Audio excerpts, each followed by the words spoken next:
Hello friends, today we will understand the concept of eutrophication and parameter changes in lake as well as pond water ecosystem.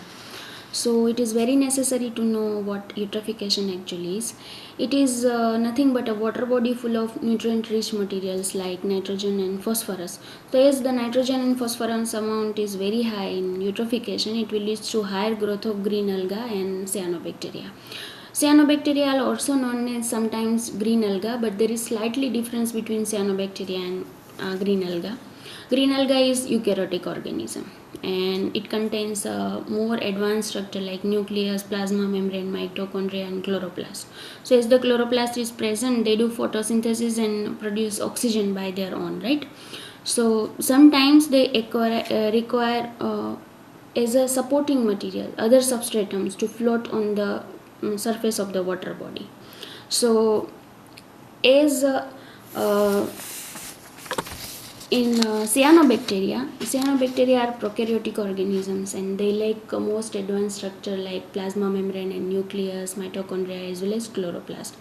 But they do photosynthesis and produce oxygen because in their cytoplasm they contain photosynthetic pigment, that is phycobilins, and phycobilins appear slightly blue in color, so they are also known as blue purple bacteria. And what happened actually in the condition of eutrophication? Initially, as the nitrogen and phosphorus amount is very high, it will lead to increase in the biomass of alga. So more and more alga acquire more and more surface of the water body. So as the alga bloom spread in very much high amount, it will hamper the other food chain organisms growth like phytoplanktons, zooplanktons. They cannot get proper amount of sunlight as well as other nutrient requirements. So as the nitrogen and phosphorus slowly decreases, it will leads to alga bloom biomass decrease, and at particular stage it will die slowly. So we all know that alga bloom is full of organic matter. So this organic matter is converted into the inorganic form via some decomposer bacteria, and this decomposer bacteria in the presence of oxygen do this conversion.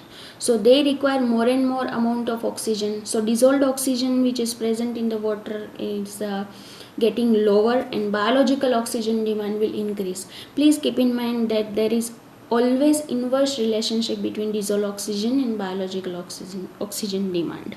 So if we draw a graph, it looks like that this dotted line show that alga biomass is very much high at initial period, and slowly nitrogen and phosphorus amount decreases. It will leads to decrease in the algal biomass. So as the algal biomass decreases, it will organic matter is converted into inorganic form via some decomposers. So decomposers acquire more and more amount of dissolved oxygen. So the level of dissolved oxygen is also getting slowly decrease, and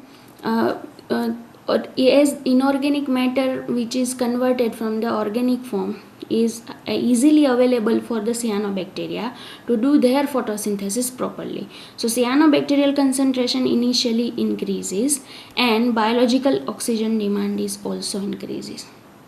Thank you. Have a nice day.